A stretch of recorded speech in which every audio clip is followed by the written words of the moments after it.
There are many ways to start a fire, but one sure way to put it out. Learn how you can do your part at SmokeyBear.com. Sponsored by the U.S. Forest Service Ad Council and your state forester. I adopted Bento in 2010 from a shelter. A lot of people know him as Keyboard Cat. That's just one adoption story that started at a shelter. Visit theshelterpetproject.org to find a pet near you. Brought to you by Maddie's Fund, the Humane Society of the United States, and the Ad Council. News Radio 690 KTSM. Live from the KTSM AM 690 studios, it's Talk El Paso with Andrew J. Polk. Be a part of the show by calling 915-544-KTSM, 915-544-5876, or comment online on our stream at facebook.com/Talk El Paso. It's 4 p.m. Mountain Time, and that means it's time to talk El Paso with Andrew J. Polk. Thank you all so very much for joining us here for Talk El Paso, airing live on News Radio 690 KTSM. I'm your host, Andrew J. Polk. Thanks for tuning in, however you may be doing so, be it on air, online, live streaming through the free and reliable iHeartRadio app, or, of course, joining us over on the various social media outlets we're on these days, facebook.com/Talk El Paso, the Talk El Paso channel over on YouTube, Twitter at Talk El Paso, or Twitch, Andrew J. Polk. A lot of stuff to get to here today. We already have some people tuning in, chiming in over on the social media here. Flaco Jimenez dropping that like. Do appreciate it. The social media is one of the better ways to do it throughout the show. The conversation takes on its own tone and tenor in those locations. But, of course, as we do here on Fridays, Free For All Friday is on tap here. A lot to talk about for this Friday. And, yes, it may be April Fool's. This may be the day that sincerity goes to die. But we're going to keep doing what we usually do anyway, at the very least with Fridays, when we're taking those comments and calls throughout the hour here. I thought about doing something about how we're now the smoking talk smoke or something. I don't know. I couldn't even come up with a good pun for it.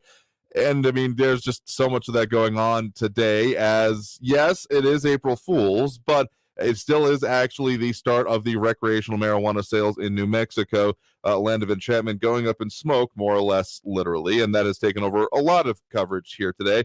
But, of course, it's not the only thing that's going on that is affecting us here in the borderland, amongst other things, even though there's just so much coverage of that going on right now. So, I mean, there's going to be more coming up about that. John Browsleton asking the question, that's a very fair one at this point. How many people missed work today because they spent last night in the pot line in Las Cruces? From our news partners over at KFOX 14, hundreds lined up at the one they looked like they were posted out at the Greenleaf Dispensary to be part of the first group. Okay.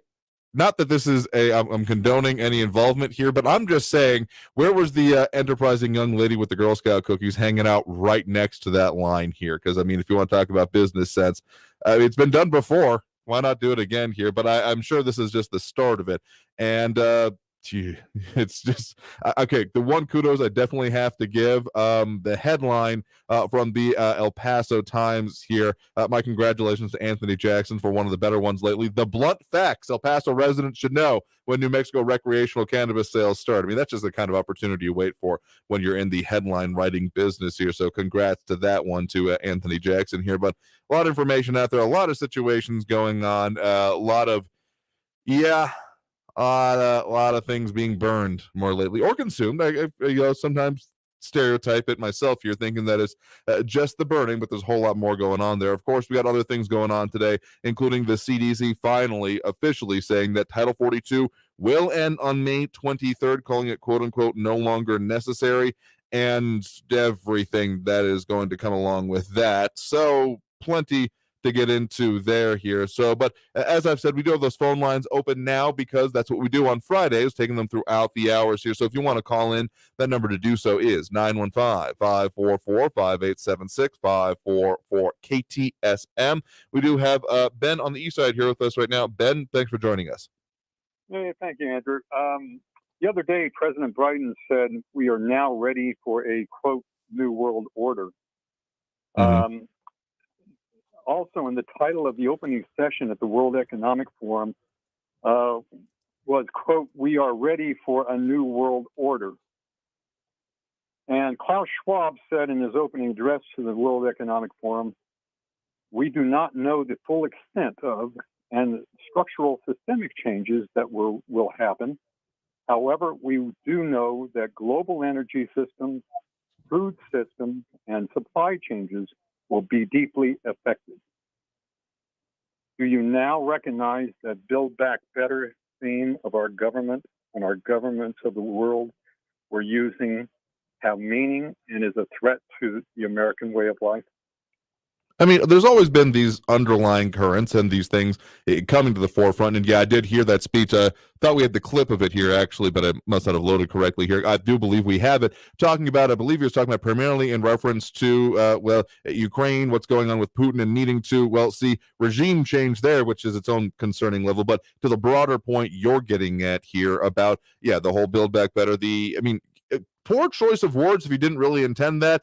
I mean, there's always should be someone in an office Googling hey, this sounds like a powerful phrase. Let's just make sure there's no other implications going on with that, if that really was what happened here. Because, the New World Order phrase, I mean, maybe I delve a bit into some of these issues and the related topics to that. But even for someone not really versed on deep internet commenting and commentary, that should be a phrase that has baggage with it. So I guess I can see why there'd be an assumption of a deeper meaning behind it here. But I mean, I still am, okay, let's just look at the situation when we're talking about the Build Back Better agenda and the whole you'll own nothing and be happy about it kind of thing that is being posited. I mean, it has come out of the World Economic Forum previous to this in the midst of the height of the pandemic, really, as some of their, realignments, how might things look here? I mean, it's been out there. It has been discussed. And sure, I am not unconvinced that there are people out there that would love to see that happen and are maybe trying to make it effectuate. But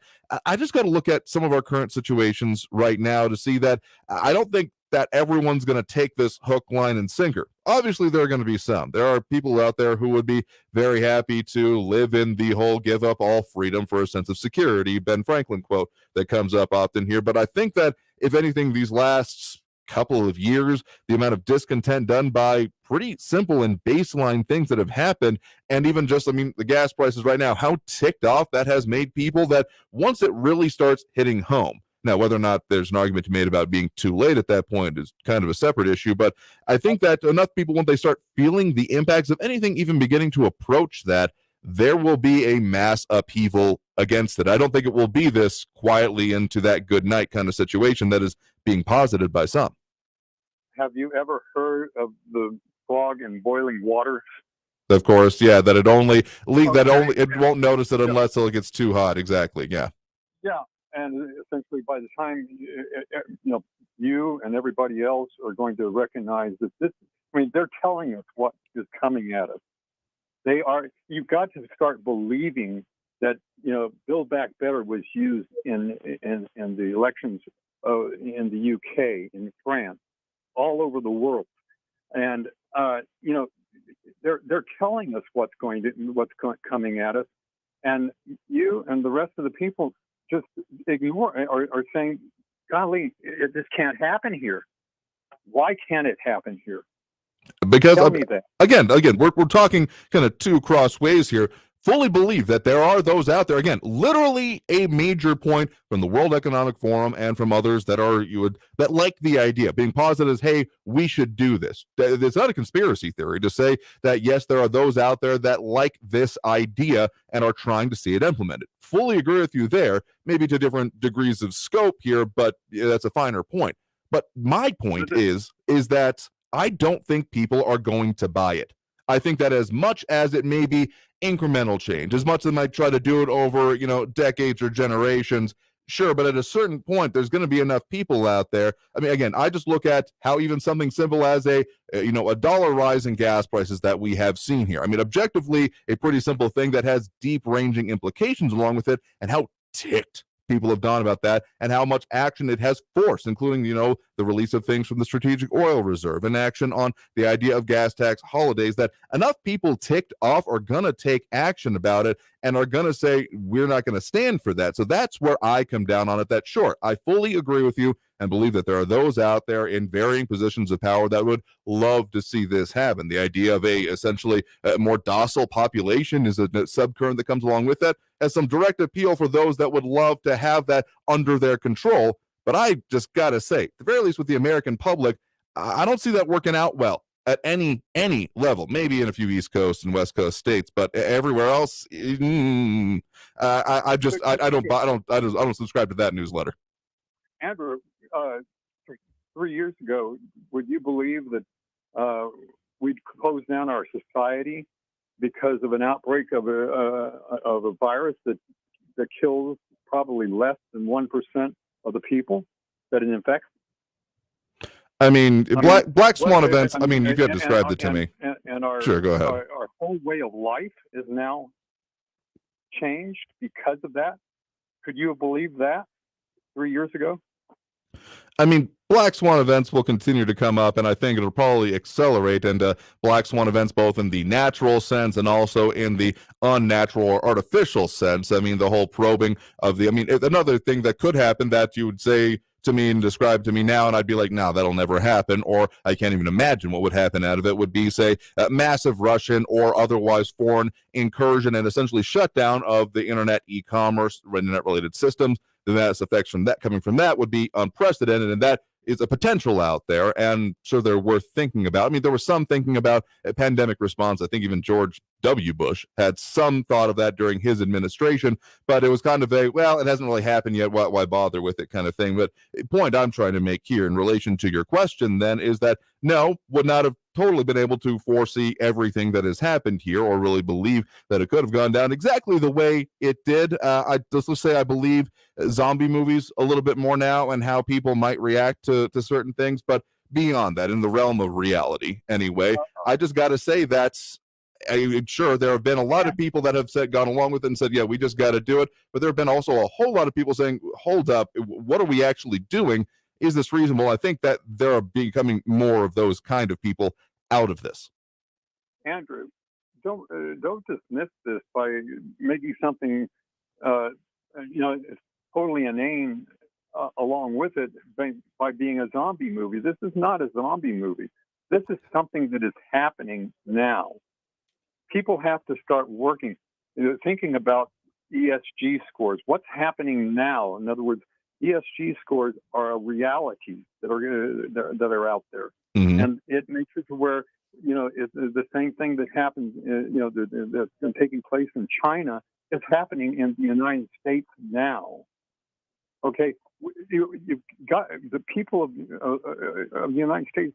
We've got to start waking up. This is something that's happening, and if we're not attentive at this point and pushing back considerably more than we are now, and if you talk to people outside of this program on mainstream media, they're listening to mainstream media every day. They have never heard of the World Economic Forum. They have never heard of ESG scores. They have never heard of any of these things.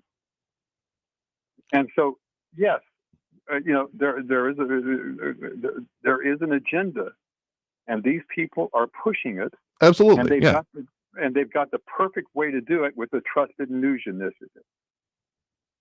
Again, I get fully what you're saying there about the idea that there are these efforts, and maybe there isn't enough common knowledge about it. I mean, you look at some of those currents that have been going on, including through the pandemic, and even just Texas, locally, the whole, from Governor Greg Abbott, well, we have restrictions, but we're not really sure what they are, and you kind of got to figure it out. I mean, that was the whole reason that there were challengers from the further right wing than he was during this election. Didn't pan out for him or any of them against Abbott, I guess I should say, but still, I mean, there were a whole lot of people that it's very telling that there hasn't been a lot of necessarily anger or, like what the heck is going on? How are we being managed until essentially gas prices have gone up. But once those effects start happening, that's what I'm saying, because sure, there's a pretty far jump from some of the small things going on to the you own nothing and you'll be happy about it.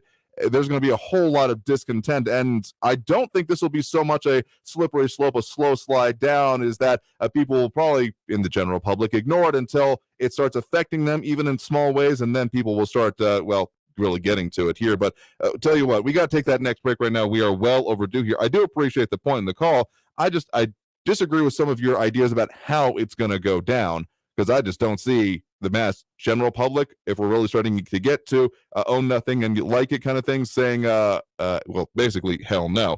But we'll take it. We'll get more to this after this next break. You are listening to Talk El Paso here on News Radio 690 KTSM. I'm your host, Andrew J. Polk. We are doing that free for all Friday thing. So if you want to comment, call in, do any of that, the number to call 915-544-5876, 915-544 KTSM. Comments online as well. About all that after this break here on News Radio 690.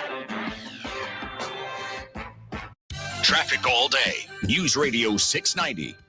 Lots of slowing, lots of crashes this afternoon if you're just hitting the roads in El Paso. I-10 westbound at Yarborough, an injury accident on the Yarborough on-ramp. Expect delays. I-10 westbound McRae, that crash is blocking 2 left lanes. Exit Loma Land to avoid delays. I-10 westbound at Hawkins, a crash on the Hawkins on-ramp. Got an injury accident. Joe Battle northbound at Zaragoza. North Loop Drive at Loma Land, another injury accident. Kerry Edwards, El Paso traffic. This report is sponsored by the Our American Stories podcast. What if I told you that a lawyer who was a tone-deaf, bad poet ended up writing our national anthem? Well, to hear this story, be sure to listen to this week's edition of Our American Stories on the iHeartRadio app, on Apple Podcasts, or wherever you get your podcasts. Paid for by government.com. Have you heard? The United States Mint has issued the Morgan Silver Dollar for the first time in 100 years. Not only that, but they are also minted in 99.9% pure silver for the first time ever in history. Coin experts are calling this an amazing opportunity for anyone that knows the enduring popularity of Morgans. But you must hurry. Only 175,000 legal tender silver dollars were issued. These Morgan Silver Dollars are brand new, bright and shiny legal tender coins minted by the iconic Philadelphia Mint. Just call 1-800-973-3098 and you are guaranteed a new 99.9% pure silver Morgan dollar. The first time in history this has happened. But with limited quantities, you must call now to order. To learn more, call 1-800-973-3098. If you order now, you will receive a free collector bonus, a $25 value free with every order. Call 1-800-973-3098 now to secure your new Morgan Silver Dollars before they are gone. That's 1-800-973-3098. There's something for everyone on Discovery Plus. The streaming home of ghostly freakouts, muscle car spinouts, and 90-day makeouts. I'm really in love with her. Start your free trial today for exclusive originals and a huge collection of favorites. Whoa!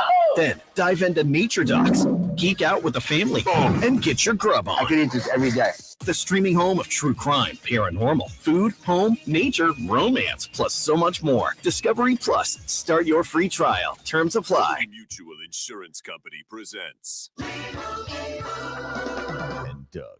Check it out, Limu, a roadside carnival. Step right up, folks. Test your strength. Come see the fire-breathing baby. Let's fan out and tell people that Liberty Mutual customizes your car insurance so you only pay for what you need. Look, an emu wearing sunglasses. Limu, you're famous. Only pay for what you need. Liberty, liberty, liberty, liberty. The most current and comprehensive. Just minutes away at the top and bottom of the hour. And always online at KTSMradio.com. News Radio 690 KTSM El Paso. Live from the KTSM AM 690 studios, it's Talk El Paso with Andrew J. Polk. To be a part of the show, follow on Facebook at facebook.com/Talk El Paso. Now here's your host, Andrew J. Polk. Thank you all so very much for joining us here for Talk El Paso, airing live on News Radio 690 KTSM. I'm your host, Andrew J. Polk. Thank you for tuning in, however you may be doing so, be it on air, online, live streaming through the free and reliable iHeartRadio app, or joining us over on the various social media pages as RJ and John Browsleton are doing right now, facebook.com/Talk El Paso. Similar names on YouTube, Twitter, and Twitch. Andrew J. Polk on that last one. But point is, you can find us, get those comments in, and also get those phone calls in, because as it is Friday, for both hours, we're taking those comments and calls. So, been a busy week. Just the understatement of the week. Anyway, been a busy one. Got a lot going on even through today here. If it knows any more clouds or a low-level fog, probably not really fog out there. It hasn't smelled exactly like my college dorm building just yet, so I think we're doing okay. But I've also been inside for a while, and we could be engulfed by, for all I know. But anyway, if you want to comment, call, and do any of those ways, again, the number 915-544-5876, 544 KTSM. We do have Martha on the west side here with us right now. Martha, thanks for joining us. Hi, I want to agree with that gentleman that you that was just speaking before you went on break. Respectfully, Andrew, I think that that your mindset is very much World War II Germany, that they saw what was happening and they didn't pay attention. And also, people are so set and excited about midterm elections. So if they do something during those elections, then we really better start opening our eyes and realizing that the end of our country is just right at the end. And so that's all I have to say. Okay, let me just put it this way then. Like, yes, I fully agree that there are people who need to wake up in a variety of senses. I mean, even if we're just talking about election sense, we've got, 1 in 10, even just registered voters, bothered to actually turn out for this last one. So we've got some attention problems there for sure. But here's part of the way I explain it, actually, when I'm talking to people being like, okay, well, I mean, things are just going to go back to normal, right? And I actually use the example of something that they have probably heard of and seen, but not have realized the implications of, and that is of actually the Russia sanctions that are going on right now. Because all of that, I mean, sure, cut off, saying we won't buy from it, you can't, access international banking systems is one thing. I mean, there have been similar things in place for other places like, North Korea, Iran, et cetera, et cetera. But the specific aspect of cutting them off from transactions in dollars, and also to an extent the SWIFT banking system, means that essentially that people who had otherwise, doing accounts, moving things because of essentially no fault of their own, were then cut off, completely disenfranchised to be able to participate in the international economy, commerce, those kind of things, even on basic internet things. And the idea of it just being able to, with a snap of the fingers, essentially, I mean, it's more complicated than that, but I mean, the speed with which it happened, the determination with it happened, that to think that people think like, oh, well, it happened because Russia, is doing bad things right now with the invasion of Ukraine and all that thing. But like, sure, but you realize that mechanism therefore still exists, that for average everyday people, I mean, targeted sanctions were a part of this as well, but not, I mean, the vast majority of the impacts that have been seen to the Russian economy has been what has been falling on the average everyday person there. And so that's part of the explanation and why I think that, sure, we are on a potential trajectory that, again, some in power would love to see. But once people start understanding and realizing the implications of what is already being used, there's going to be less and less, let's just say, willing to go along with and go with the flow on it. And yes, what Ben brought up there, the whole, frog in the boiling water, if you don't get that analogy, the idea that a frog put into boiling water will jump right out because it feels the pain, but if you put a frog into tepid water and slowly raise the temperature, it won't notice until it's, croaked, to use a non-pun intended phrase. So I get what you're saying, but the more that is being used and the more we see actively moving towards that end, I think more people say, whoa, wait, what? That's my expectation anyway. Well, and I agree with you, wholeheartedly on the sanctions. But, it seems like Biden is trying to get us into a war. It really looks that way. Who in their right mind, a politician saying to assassinate a world leader, and I mean, the things that Biden is saying are getting more and more outrageous. They are outrageous what he is saying. And so the thing is, though, is that if it gets bad enough, there's a lot of people who will just for safety and security just give in, but that's where we're headed, Andrew. And I think that this midterm election will just be a very clear picture. It really will. If it goes, because there's no reason why the Democrats should be outvoted during there is no reason. And if it doesn't happen, if something happens, it's some crisis, then we pretty well know where our country is. I mean, so that's just something to look at. Absolutely. I mean, the trajectory we're on for these midterms, if you just want to zoom in on that for a second, is, they're looking at a pretty well shellacking for the party in power here. Even with this, there has not been if there was expected to be a boost to presidential approval ratings, that has not materialized, among other things, with kind of dissatisfaction with the entire prosecution of this, from our standpoint anyway, non-conflict. But and even just the economic policies and all that before that. So I guess what it comes down to me, I still have some faith in both our system and in the American public. But again, if we start seeing some of that kind of hinky stuff happening, yeah, you'll be hearing from me as well. Yes, and I really do appreciate that, Andrew, because we need that voice. We do. So thank you very much. No, sure thing. Thanks for the point in the call here.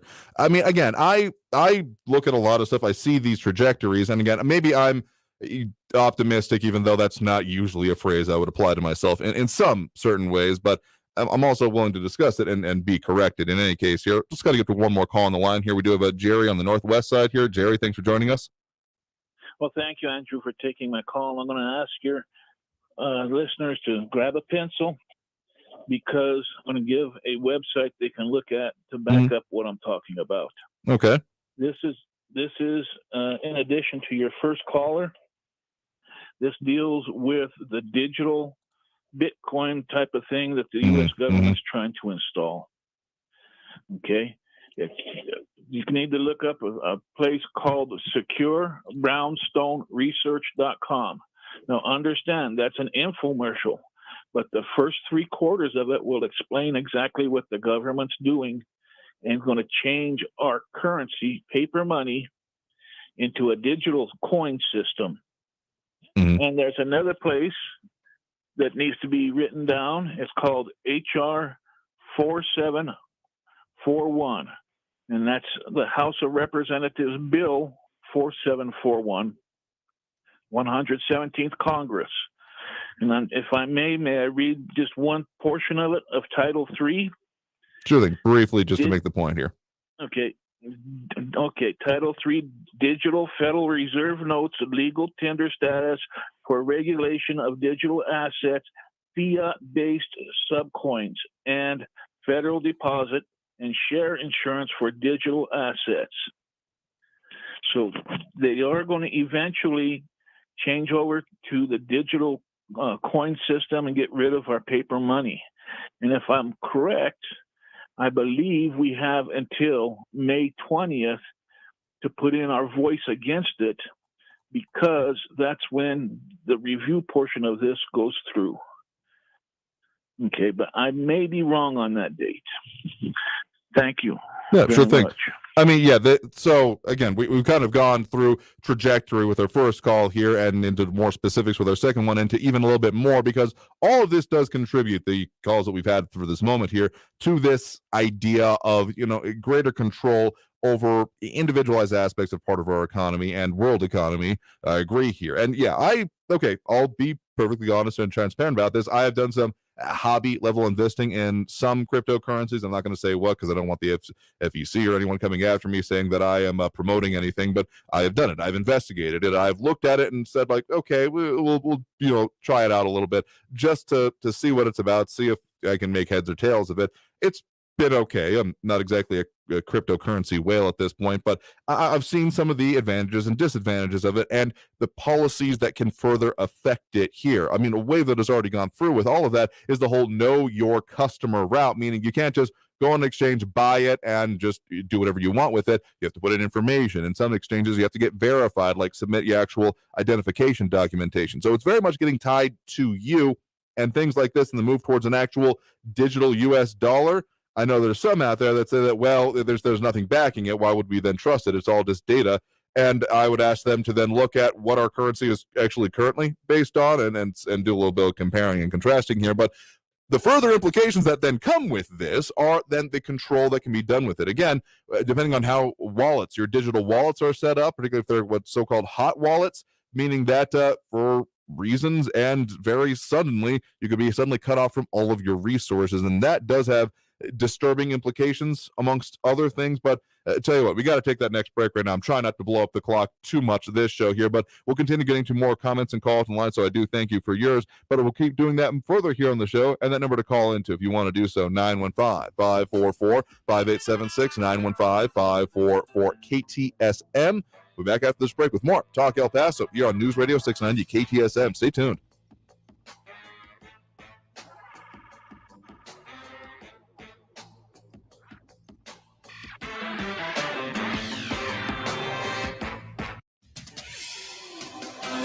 Paso's News Radio 690 KTSM. I'm Selena Madrid with your CBS 4 Morning News Update. Recreational marijuana is now legal across the state of New Mexico. Today's changes represent a sea of change for local law enforcement, tax officials, commercial growers, and New Mexicans who thought full-blown legal access to pot would never come. On Capitol Hill today, the House is set to pass legislation that would federally decriminalize marijuana across the country. The MORE Act would also create a process to expunge previous convictions from people's criminal records. Some in favor of the bill say it would stop minorities from being disproportionately punished for possessing and using weed. Those against it could do more harm than good. A portion of the profits raised through cannabis sales in New Mexico will go to programs that include housing, food security, economic development, and more. Southern New Mexico alone is expected to bring in a lot of money. I'm Selena Madrid with your CBS 4 Morning News Update. News Radio 690. Traffic all day. Westbound I-10 McCrae Boulevard. That crash is blocking two left lanes. Exit the I-10 westbound at Loma Land to try to save some time. I-10 westbound at the Yarborough on-ramp, another crash. I-10 westbound at Hawkins on-ramp, another accident. Got an injury accident in the West Valley, Artcraft and Upper Valley Road. You take West Side or Borderland to get around it. And a crash at Zaragoza and Joe Battle. Carrie Edwards, El Paso traffic. 14 Severe Weather Center. This is Chief Meteorologist Sandra Diaz. We've got another cool night ahead of us as temperatures cool back to the mid to upper 40s, but a warmer weekend ahead of us as temperatures return to the lower to mid 80s. Folks, the average this time of the year is 77, so we're definitely running much warmer, but the other increase that will begin on Sunday will begin the winds, and they will strengthen as we kick off next week. This report is sponsored by Blindster. Need new blinds or shades? Blindster.com offers custom-made blinds, shades, and shutters shipped directly to you at prices less than big box retailers. Blindster blinds are easy to install and guaranteed to fit. And right now, save 45% off any order. Just use code RADIO at checkout. Blindster.com. Hi, I'm Scotty Clark from Scott Heating, Cooling, and Plumbing. Did you realize your home's HVAC system operates 24 hours a day, 7 days a week, 365 days a year? At Scott Heating, Cooling, and Plumbing, we're conveniently open 7 days a week at the same hourly rate. So for professional quality service, call Scott Heating, Cooling, and Plumbing, day or night, for a job done right at 595-4529. 595-4529. Hey folks, this is Andrew J. Polk, and I love supporting local and experiencing all the world has to offer, which is why I love Enhanced Flavors, your local source of over 40 quality flavored olive oils and balsamic vinegars. You don't have to scour the globe or even leave home to taste all that's offered in extra virgin olive oil and great flavored varieties from Italy, Greece, Spain, and Tunisia, and certified balsamic vinegar straight from the Modena province of Italy. Look for Enhanced Flavors at your favorite farmers markets to spice up your life, or find them online at enhancedflavors.com. Talk El Paso, weekdays at 4 on News Radio 690 KTSM, breaking down the impact of the news on the borderland and beyond. Brought to you in part by Mission Del Rey Southwest, Souvenirs, Gifts, and Decor. That's Talk El Paso, Monday through Friday, 4 to 6 p.m., right here on News Radio 690 KTSM. What if I told you that a lawyer who was a tone-deaf, bad poet ended up writing our national anthem? Well, to hear this story, be sure to listen to this week's edition of Our American Stories on the iHeartRadio app, on Apple Podcasts, or wherever you get your podcasts.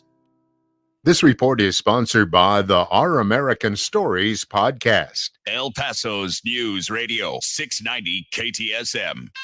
Live from the KTSM AM 690 studios, it's Talk El Paso with Andrew J. Polk. To be a part of the show, call 915-544-KTSM or follow on Facebook at facebook.com/Talk El Paso. Now here's your host, Andrew J. Polk. Thank you all so very much for joining us here for Talk El Paso, airing live on News Radio 690 KTSM. I'm your host, Andrew J. Polk. Thanks for tuning in, however you may be doing so, be it on air, online, live streaming, through the free and reliable iHeartRadio app, or joining us over on the various social media pages, facebook.com/Talk El Paso, the Talk El Paso channel over on YouTube, Twitter at Talk El Paso, or Twitch, Andrew J. Polk. Either of those names, most of those places, you'll be able to find us as we continue our mission to have live local talk radio here in the borderland and talk about the things that affect us right here. A little bit expanded as we do on these Fridays here, as Free for All Friday is on deck, which means we got those phone lines and those comments. We're dealing with all those. throughout both hours of the show here. So if you want to call in, full up at the moment as they get off in here, but really want to, that number to call, 915-544-5876, 915-544-KTSM.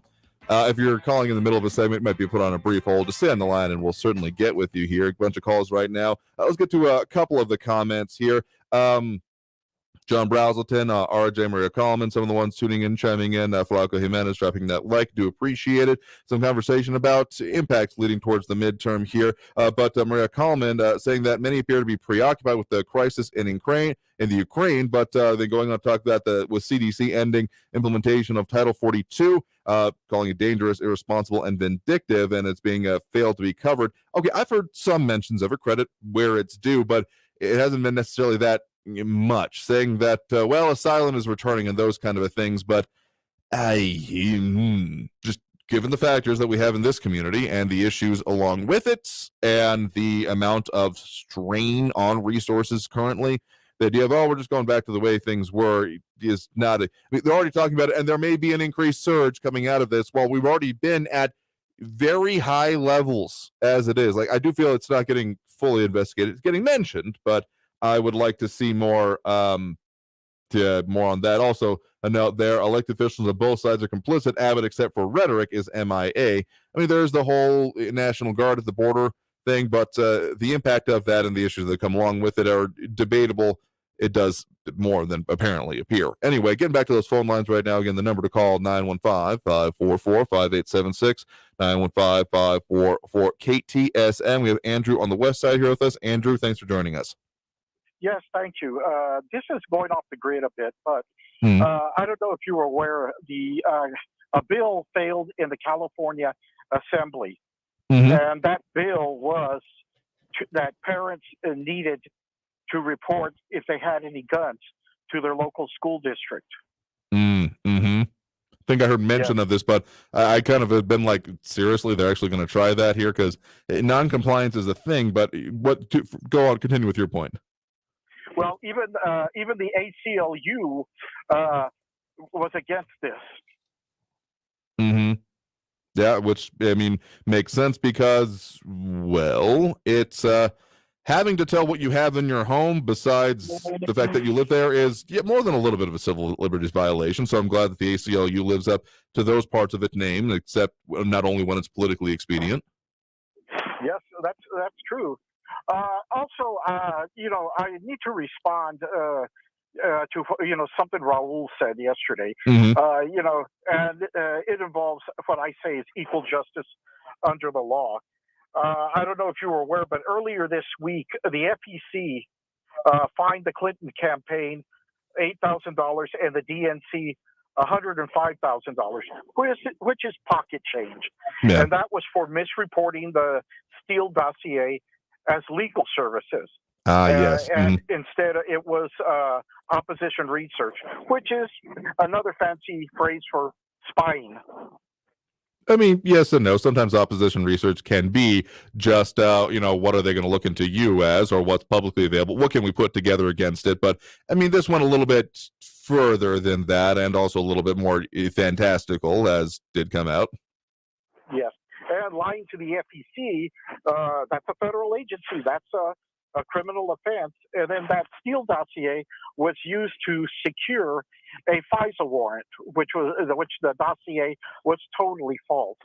I mean, having haven't got my hands on the full exact thing here, but of course the many excerpts that came out of it and the ideas of it that have still been ended up being mostly the fodder, except outside of that FISA warrant, of course, mostly the fodder for really weird late night jokes. I mean, that's all that it really amounts to. In reality, it does appear. Yes, true. And another point I wanted to make, I wonder if somebody's going to take a poll and ask these refugees that are coming in from the Ukraine, do they wish that Trump was still president? Well, for me, I can tell you this much. From my point of view, I don't like paying over $4 a gallon for gas. And this is, I say to Frankie, hey, do you want to pay $4 or $5 a gallon of gas in order to fill up your Edsel? I mean, yeah, the discontent with that has been very large. I'm going to gently chide people not to commit graffiti in the furtherance of that act. At least one person I'm aware of, I think it was in Texas, not locally, ended up getting arrested over that. So, I mean, make your point and have the discussions with people around here. Maybe don't do tagging of gas pumps out here. I have seen those popping up around towns.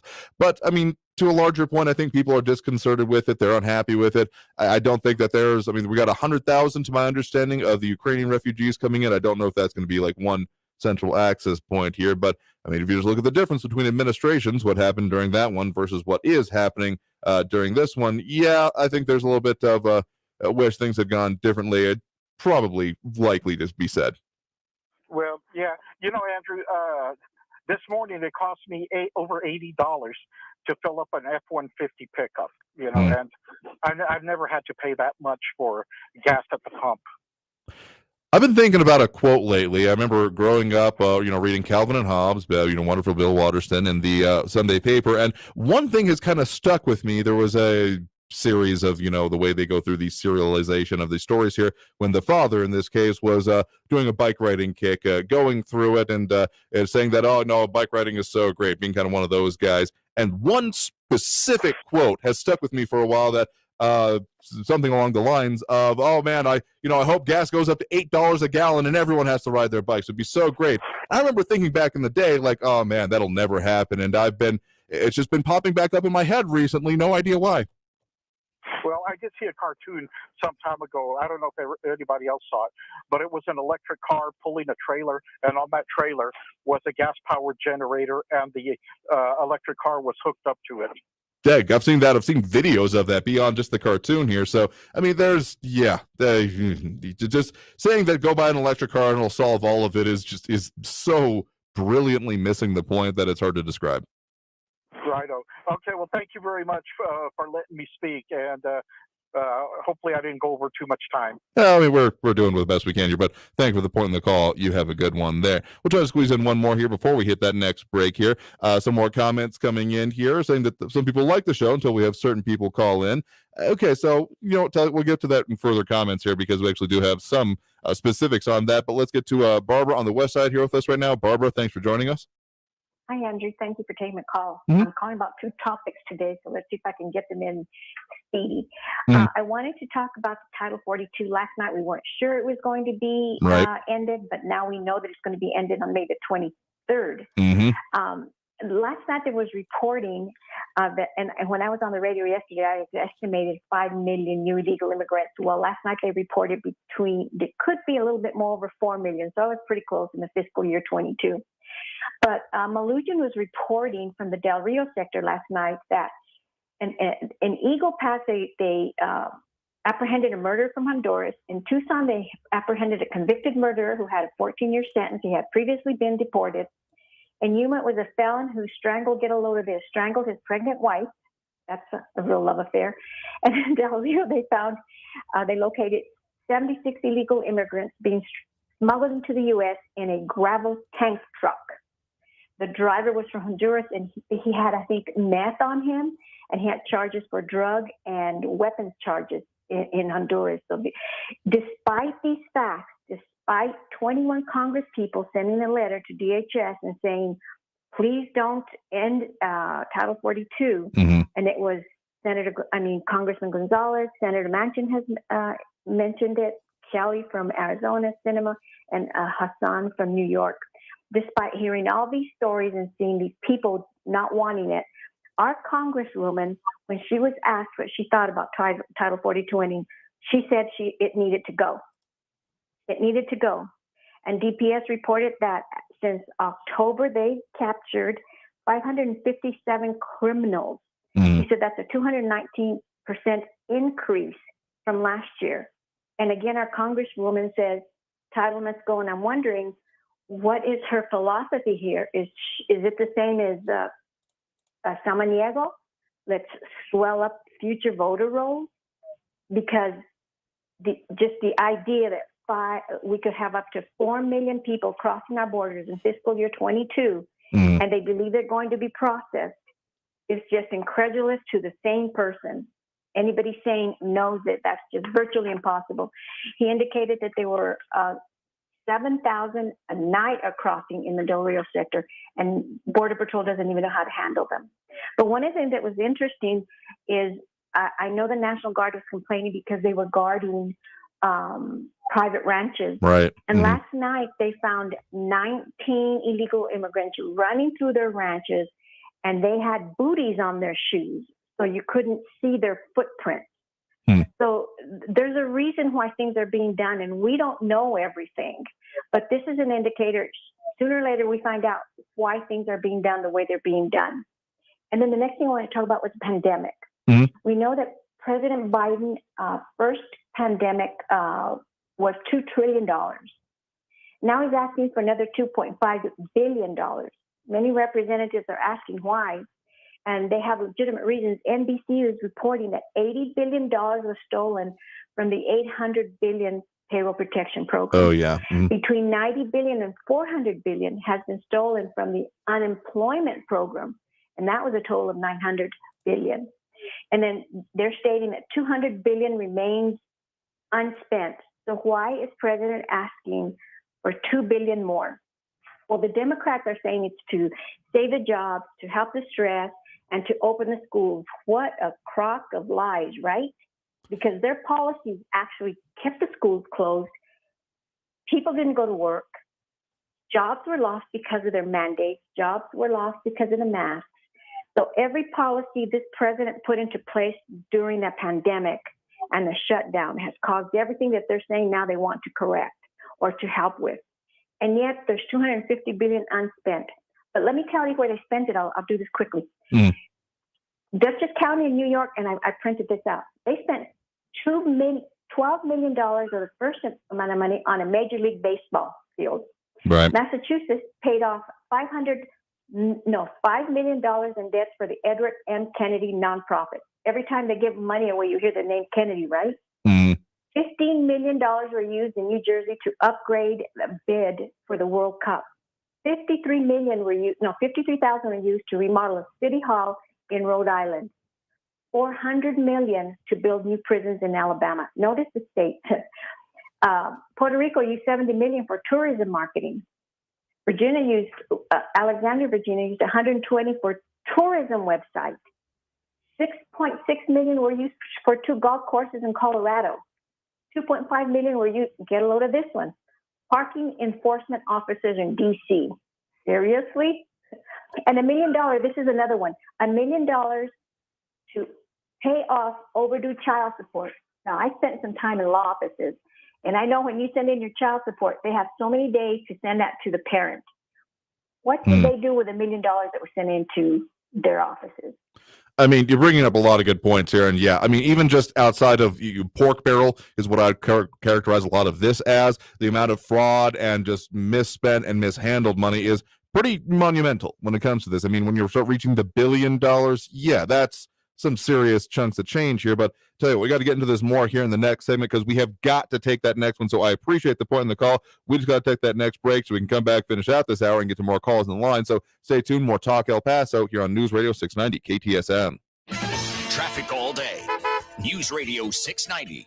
Tons of crashes affecting the I-10 westbound, one at McRae Boulevard. That's blocking the 2 left lanes. Avoid delays and exit at Loma Land if possible. I-10 westbound at Hawkins, another crash on the on-ramp. An injury accident on the Yarborough on-ramp at I-10 westbound. Expect delays. Injury crash with medical on the scene. Joe Battle northbound at Zaragoza. And a crash with medical crew at Artcraft, Upper Valley. Carrie Edwards, El Paso traffic. This report is sponsored by Blindster. Need new blinds or shades? Blindster.com offers custom-made blind shades and shutters shipped directly to you at prices less than big box retailers. Blindster blinds are easy to install and guaranteed to fit. And right now, save 45% off any order. Just use code radio at checkout. Blindster.com. Paid for by government.com. Have you heard? The United States Mint has issued the Morgan silver dollar for the first time in 100 years. Not only that, but they are also minted in 99.9% pure silver for the first time ever in history. Coin experts are calling this an amazing opportunity for anyone that knows the enduring popularity of Morgans. But you must hurry. Only 175,000 legal tender silver dollars dollars were issued. These Morgan silver dollars are brand new, bright and shiny legal tender coins minted by the iconic Philadelphia Mint. Just call 1-800-973-3098 and you are guaranteed a new 99.9% pure silver Morgan dollar. The first time in history this has happened. But with limited quantities, you must call now to order. To learn more, call 1-800-973-3098. If you order now, you will receive a free collector bonus, a $25 value free with every order. Call 1-800-973-3098 now to secure your new Morgan silver dollars before they are gone. That's 1-800-973-3098. Hey, spring is here, and the warmer weather means you've got a lot more going on. Don't let COVID get in the way of any of it. COVID vaccines offer the strongest possible protection now and from long-term effects in the future. Protect yourself and your plans. We can do this. Find vaccines near you at vaccines.gov. That's vaccines.gov. Paid for by the U.S. Department of Health and Human Services. iHeartRadio Earth is here with a new way to enjoy our beautiful planet. Energy consumption is a primary contributor to a changing climate, producing around 27% of greenhouse gases in the United States. Save money and energy at home by turning off your computer completely before you go to bed. Brought to you by iHeartRadio Earth and the National Environmental Education Foundation. To find more tips for smarter, sustainable living or to take action in your own community, go to iHeartRadio.com/Earth. This Easter, build a bigger basket. Box delivers bulk-sized candy, chocolate, and more festive faves right to your door. Hop over to iHeart.com/box today and enter to win $1,500 for your holiday stock-up. Save 20% plus free shipping on your first order at Box, the better way to shop bulk. What if I told you that a lawyer who was a tone-deaf bad poet ended up writing our national anthem? Well, to hear this story, be sure to listen to this week's edition of Our American Stories on the iHeartRadio app, on Apple Podcasts, or wherever you get your podcasts. News Radio 690 KTSM. Live from the KTSM AM 690 studios, it's Talk El Paso with Andrew J. Polk. To be a part of the show, call 915-544-KTSM or follow on Facebook at facebook.com/Talk El Paso. Now here's your host, Andrew J. Polk. Thank you all so very much for joining us here for Talk El Paso, airing live on News Radio 690 KTSM.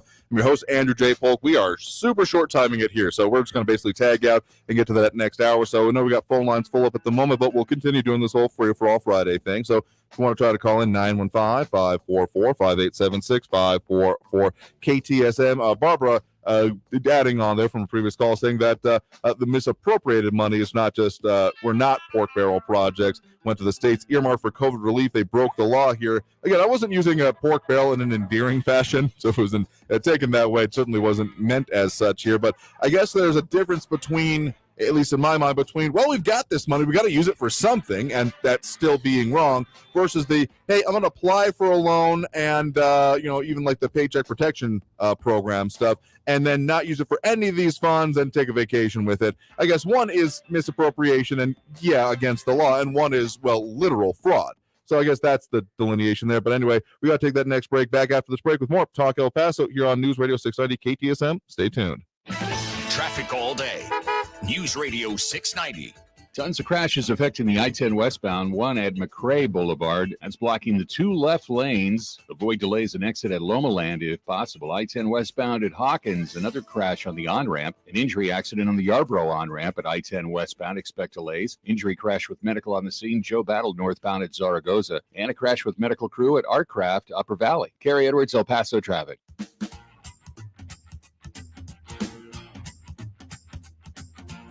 PatriotSoftware.com, accounting and payroll, keep your time and money. Cloud-based premium accounting software and full-service payroll for up to 100 employees. PatriotSoftware.com, accounting and payroll, keep your time and money. The El Paso Community Foundation supports the causes you feel passionate about here in the borderland, whether it's education, social services, arts and culture, the environment, health, or economic development. The El Paso Community Foundation has been promoting philanthropy and progress in our hometown region for more than 45 years. Make your mark with us. Start a fund today for good, for El Paso, forever. Learn more at epcf.org. That's epcf.org. News on the hour and the half. Traffic and weather all day. News Radio 690 is KTSM AM El Paso, an iHeart radio station.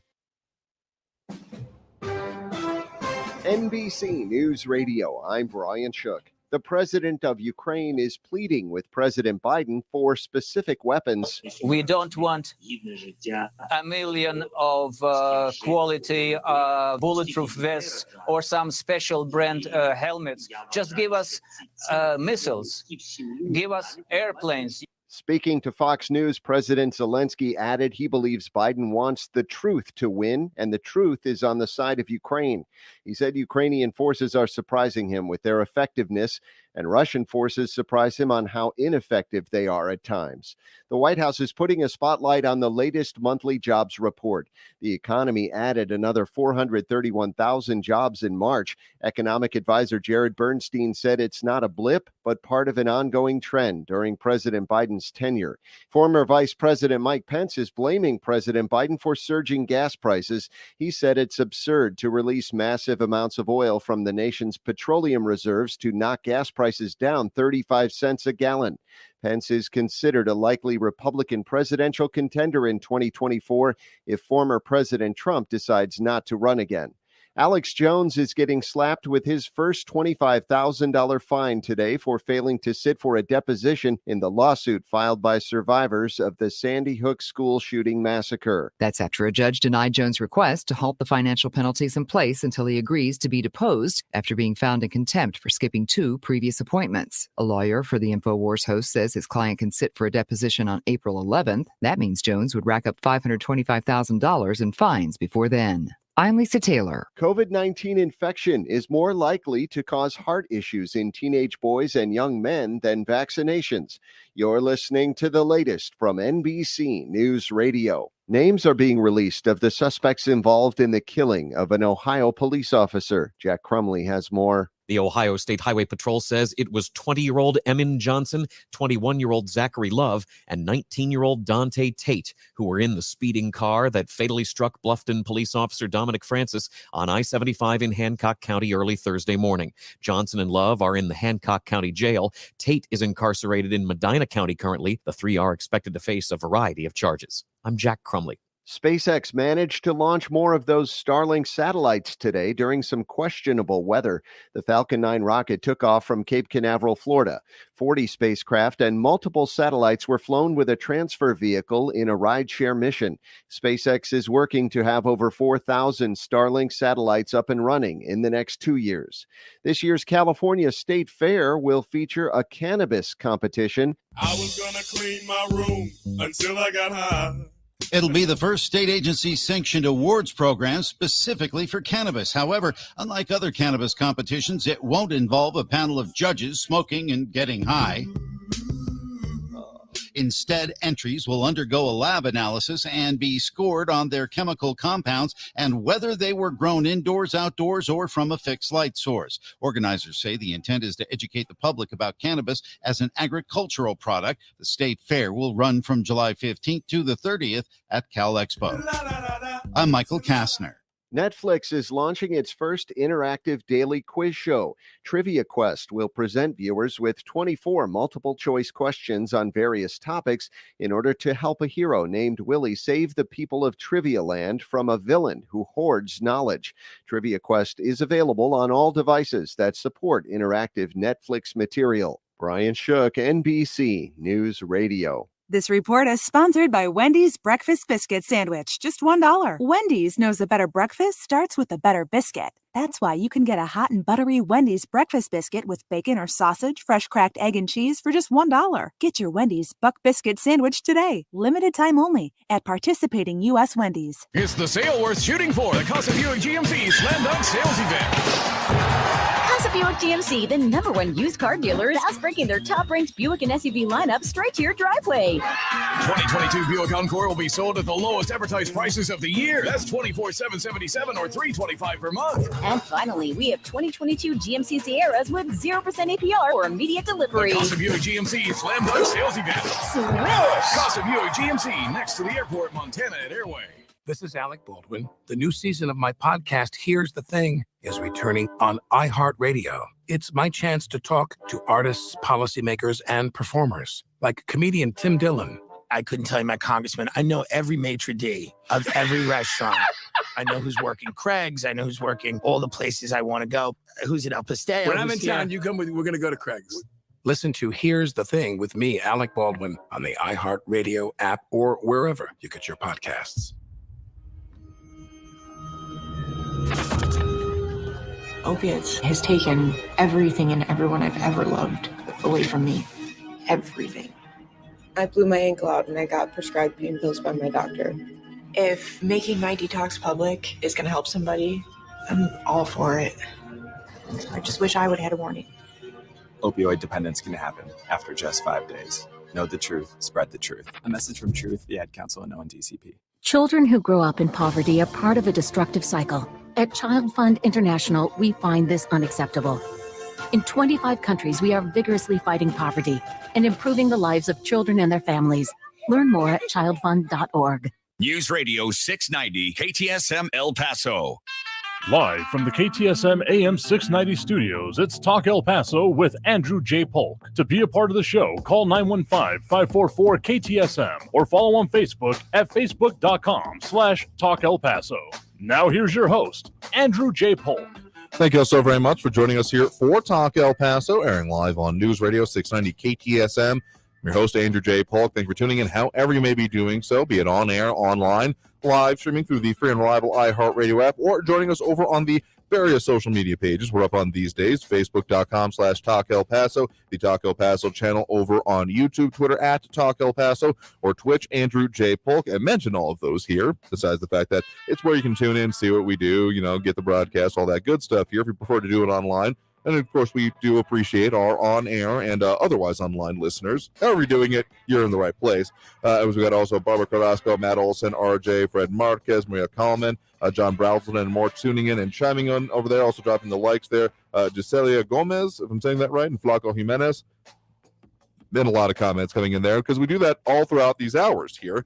So both hours of the show here on Friday, we do that free-for-all Friday thing, getting into those comments and your calls and taking on any subject critically, kind of expanding our usual bounds of just what's going on here or affects us here in the borderland to well beyond that, even though we've still got plenty being talked about that affects us right here at home. Just a couple of top-of-mind things here. Absolutely.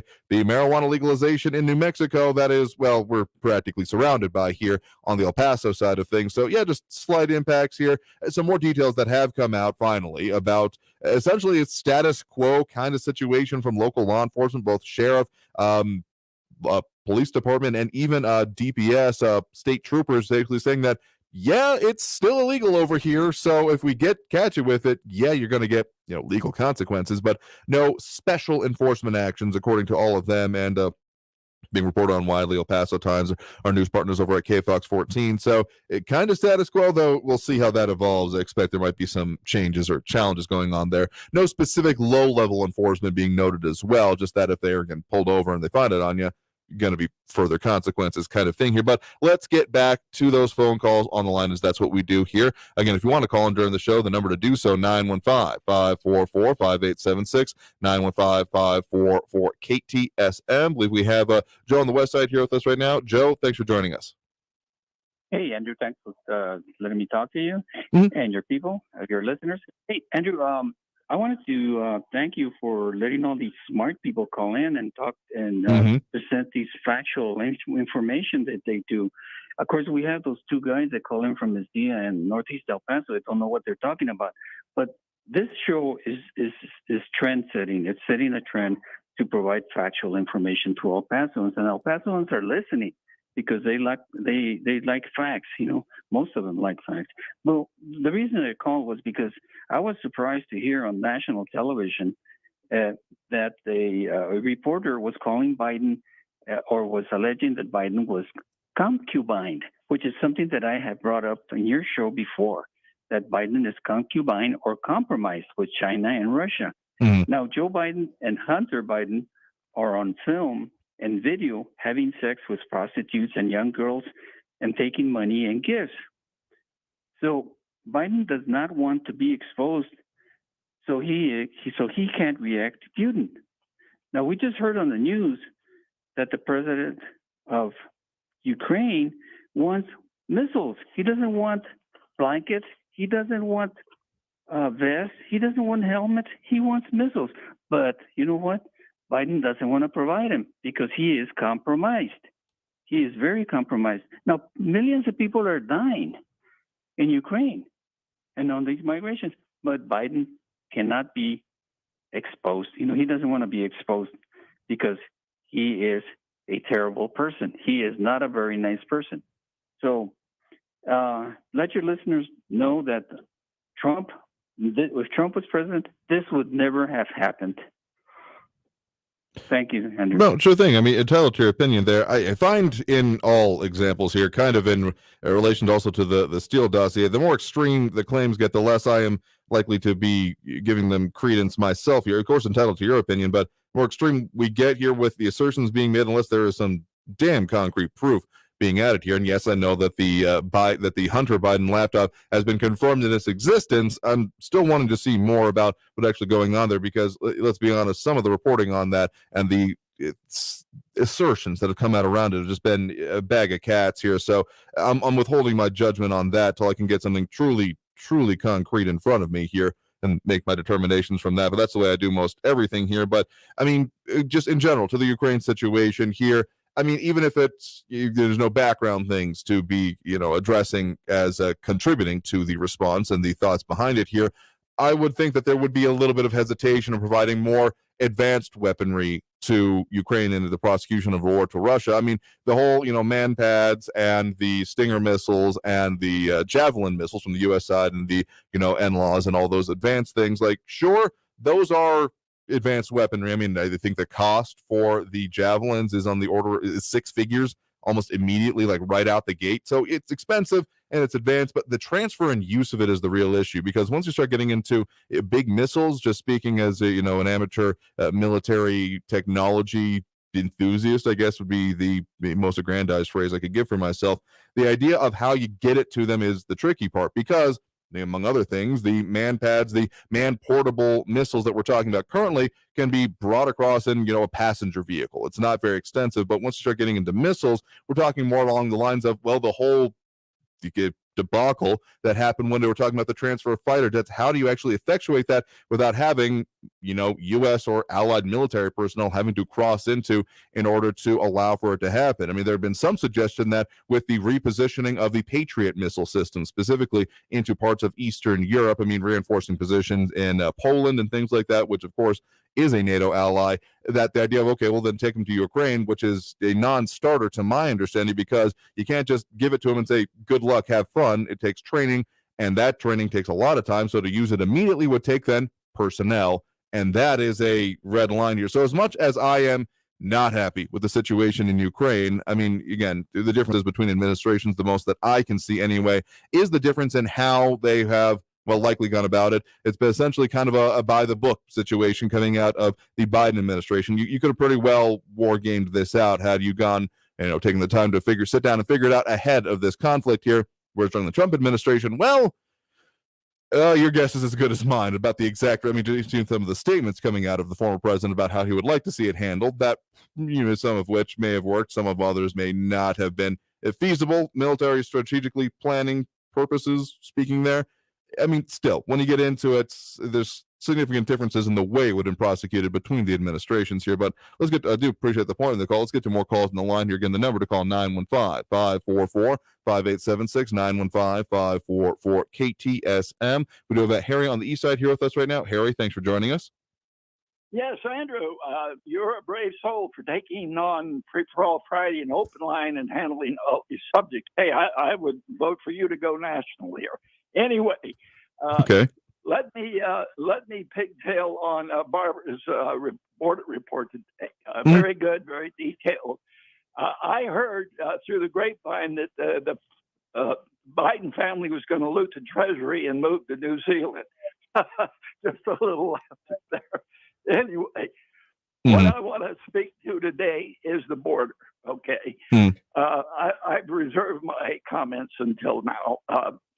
I don't want to sound like a prophet of doom, and I don't want to rain on anybody's parade. However, let's get into a few of the things here.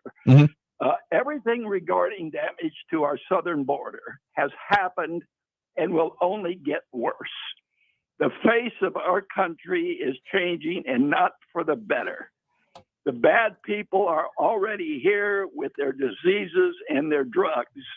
Our schools are going to be overwhelmed, and teachers aren't going to be able to teach.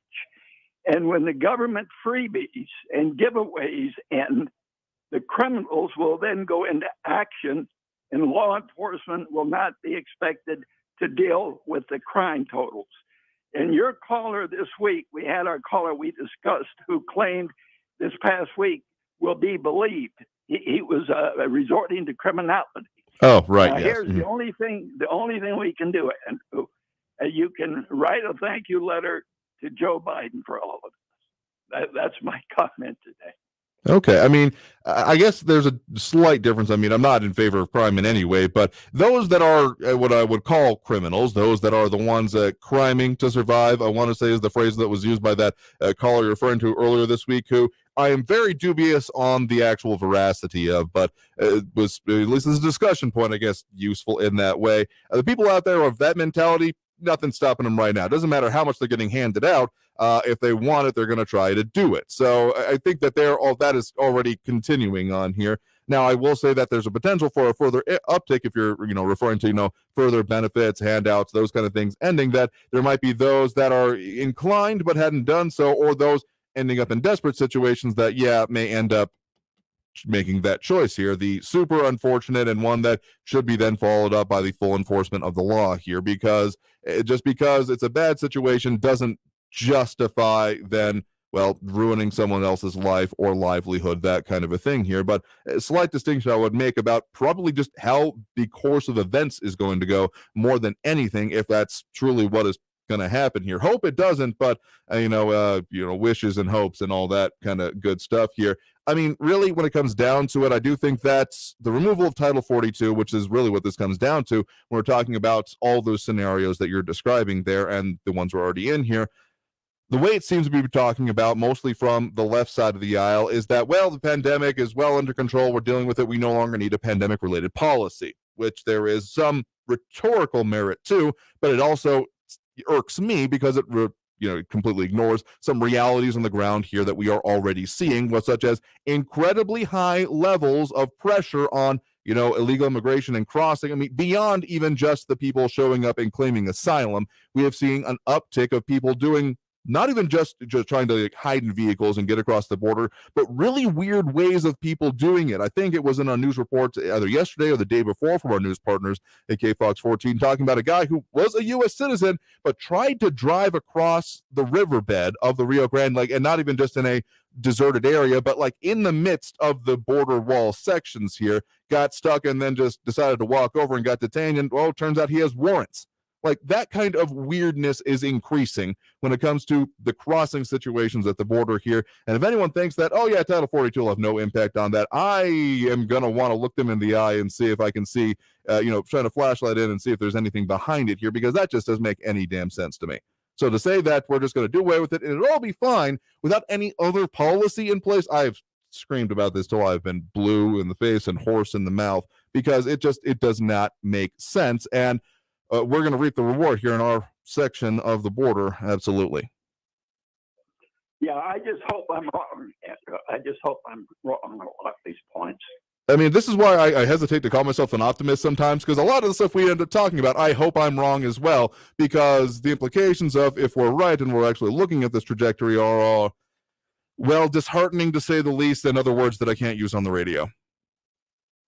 Well, I'm going to keep reading the tea leaves and see where we go. I mean, that's the best we can do for some of these things. Though, again, I would say that, as has been brought up, people paying more attention, having conversations with you, yours, and those around them is probably important so that people can have a greater understanding, or at the very least, even if they completely disagree with you. And this is part of our philosophy on this show. We have plenty of people that just absolutely disagree with both me, with other callers, with reality sometimes. But we will take on those calls, because even if someone is oblivious, moving into a somewhat of a standpoint of informational nature, seeking it out, or at least wanting to know more, I'll take as a positive in this day and age, and that's what we'll keep doing. So I appreciate the point in the call. You have a good one. Thank you. All right, we got to take that next break right now. I am trying not to blow up the clock as much of this show here, but we'll see if I'm actually successful in that or not. Tea leaves to be read there as well. But we'll get into more of these calls, comments, and more after this break with more Talk El Paso, doing that free-for-all Friday thing with open lines throughout the program. So that number to call is 915-544-5876, 544-KTSM. Back after this break with more Talk El Paso here on News Radio 690. Traffic all day. News Radio 690. I-10 westbound at McRae, an accident's blocking 2 left lanes, just about an exit later. I-10 westbound at Yarborough. A crash on the Yarborough on-ramp is slowing traffic. Zaragoza at Joe Battle northbound. Injury accident there with medical crew on scene. And a medical team still at Artcraft in Upper Valley for an injury accident there. You take West Side or Borderland as alternates. Carrie Edwards, El Paso traffic. This report is sponsored by WhatsApp. No one should read your personal messages. That's why WhatsApp uses end-to-end encryption. It protects whatever you send before, during, and after you send it. So no one, not even WhatsApp, can read your messages. Always message privately. WhatsApp. It's the sale worth shooting for. The Casa Buick GMC Slam Dunk Sales Event. Casa Buick GMC, the #1 used car dealer, is breaking their top-ranked Buick and SUV lineup straight to your driveway. 2022 Buick Encore will be sold at the lowest advertised prices of the year. That's $24,777 or $325 per month. And finally, we have 2022 GMC Sierras with 0% APR for immediate delivery. The Casa Buick GMC Slam Dunk Sales Event. Swish! Casa Buick GMC, next to the airport, Montana at Airway. Hey, spring is here, and the warmer weather means you've got a lot more going on. Don't let COVID get in the way of any of it. COVID vaccines offer the strongest possible protection now and from long-term effects in the future. Protect yourself and your plans. We can do this. Find vaccines near you at vaccines.gov. That's vaccines.gov. Paid for by the U.S. Department of Health and Human Here's Services. football legend Howie Long for Skechers Arch Fit shoes. Do you like comfort? Of course you do. Everyone does. But if you've never tried Arch Fit shoes from Skechers, you're missing out on next level comfort. Saying you like comfort but not trying Arch Fit is like saying you like Italian food but you've never tried pasta. You're missing out on the #1 thing. Because with Arch Fit, Skechers created a whole new kind of comfort. They teamed up with podiatrists who used over 20 years of data to create a shoe that provides total foot and arch support for all-day comfort. Arch Fit distributes support across the arch no matter what foot type you have. You don't need an arch problem to love how they feel. And you say you have a passion for comfort but haven't tried them? That's like saying you're a sports fan but have never watched football. It makes no sense. So if you're the kind of person who claims to like comfort, stop what you're doing and try a pair of Arch Fit exclusively from Skechers. Then you'll finally understand true comfort. See all the styles of comfortable, machine washable Arch Fit shoes now at Skechers.com. Donna from Louisiana. The storm just hit, and we went from donating to the food bank to needing it. Hunger is a story we can end. End it at feedingamerica.org. Brought to you by Feeding America and the Ad Council. El Paso's News Radio 690 KTSM. Live from the KTSM AM 690 studios, it's Talk El Paso with Andrew J. Polk. To be a part of the show, call 915-544-KTSM or follow on Facebook at facebook.com/Talk El Paso. Now here's your host, Andrew J. Polk. Thank you all so very much for joining us here for Talk El Paso, airing live on News Radio 690 KTSM. I'm your host, Andrew J. Polk. Thanks for tuning in, however you may be doing so. A lot of ways to interact with the show, particularly on a day like today, when we have those phone lines open throughout the program and are taking on any subject, just particularly if you're calling in, keep it clean, because don't want to have to dump you, but we will because, the FCC, our policies may be lax, but the FCCs are ever present here. A lot of comments coming in over the social media as well. RJ, Barbara Carrasco, Matt Olson, Fred Marquez, Maria Kalman, John Brazelton, and more. One of the better ways you can join in throughout the program here and also dropping their reactions, their likes over there. Giselia Gomez and Flaco Jimenez do appreciate it here. RJ with a comment longer than will show up on screen, I think, here. Laying out his world domination plan and its relation to our, current situation. One of the reasons you should check out, if you can, safely. If you're driving right now, don't do it. But if you can safely or want to go back, because the beauty of also the way we do this is that all of these episodes, therefore, stay up online. I mean, the Facebook page is still the primary one we consider, facebook.com/Talk El Paso. You can go back, see the comments, see what's going on, and just review here, as has been previously done. That caller from earlier this week that was referenced by the previous, Harry was saying there, apparently my facial expressions were worth the rewind. I'll take your word for it, because I was not just jonesing to go back and review that myself here. The Crime to Survive guy. Well, we do what we can, and we react to it the best that we can. So let's get back to those phone lines here right now. Again, the number to call, 915-544-5876, 544-KTSM. We do have Raul in the Northeastern line here with us right now. Raul, thanks for joining us. Hey, Andrew, here's a little fact for your Trumper friends out there. Trump's son, Don Jr., Trump's son-in-law, Jared Kushner, and Trump's campaign manager, Paul Manafort, met with Putin's people in Trump Tower to get dirt on Hillary Clinton. And Trump acknowledged that meeting. How patriotic, meeting with the enemy to rig the election. I want to say yay to New Mexico for legalizing marijuana. You know, they're blessed with smart leaders, not like the right-wing politicians in charge in Austin. And I love New Mexico, particularly the Sacramento Mountains and the Lincoln National Forest. Well, I've done a lot of camping over my life. I wish El Paso was in New Mexico. If El Paso was part of New Mexico, we'd be the state's biggest city. They'd have a city with access to Mexico's second largest border city. They'd have another university and a medical school. And most importantly, El Pasoans would get a lot more attention from a closer capital and better representation in New Mexico's Democratic legislature than we get from the Republicans in Austin who run this state. Now, the House passed legislation today to legalize marijuana nationwide and eliminate the longstanding criminal penalties for anyone who distributes or possesses it. The bill passed largely along party lines, with 220 Democrats voting for the bill and 204 unenlightened Republicans voting against it.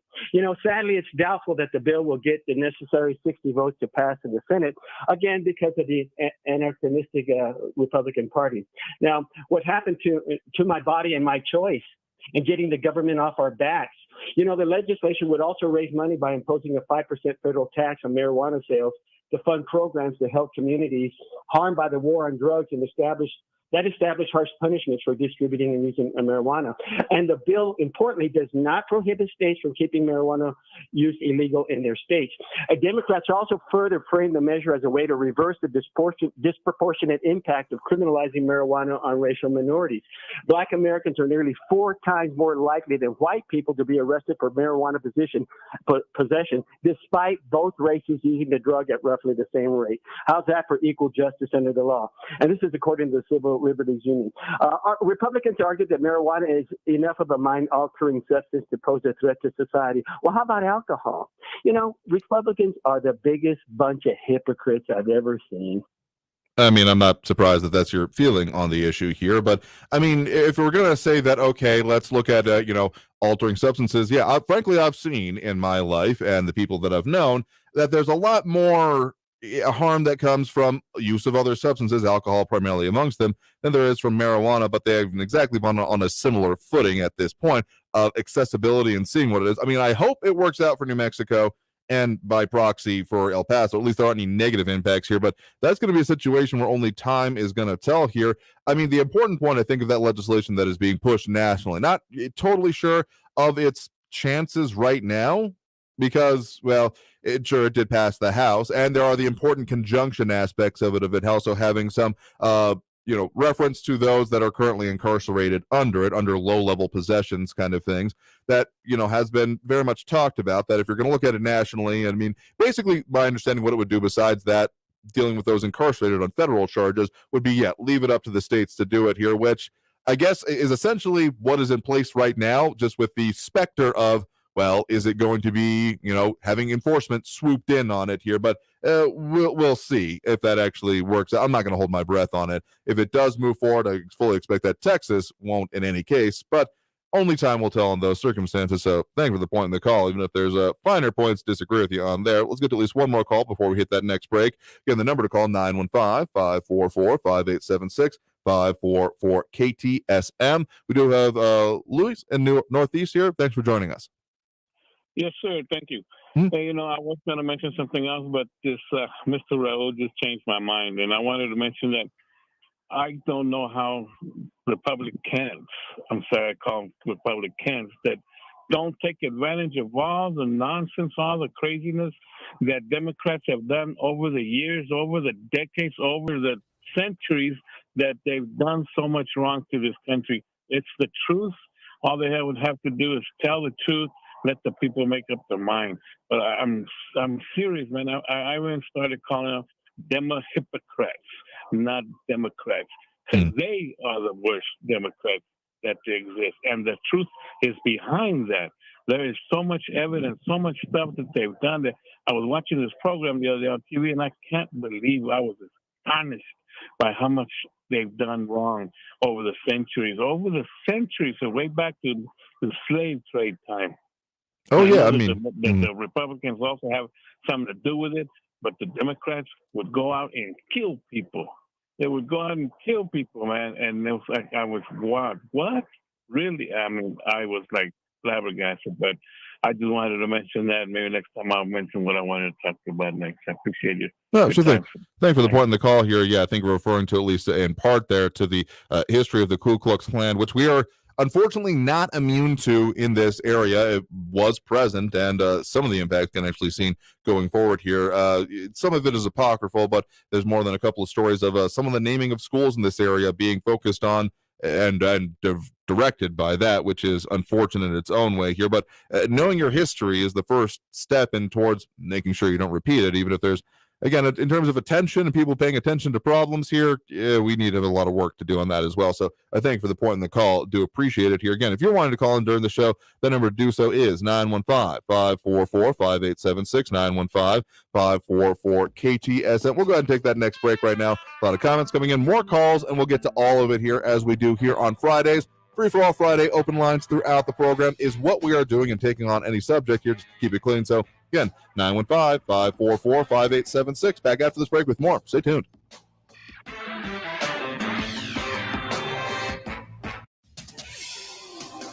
El Paso's News Radio, 690 KTSM.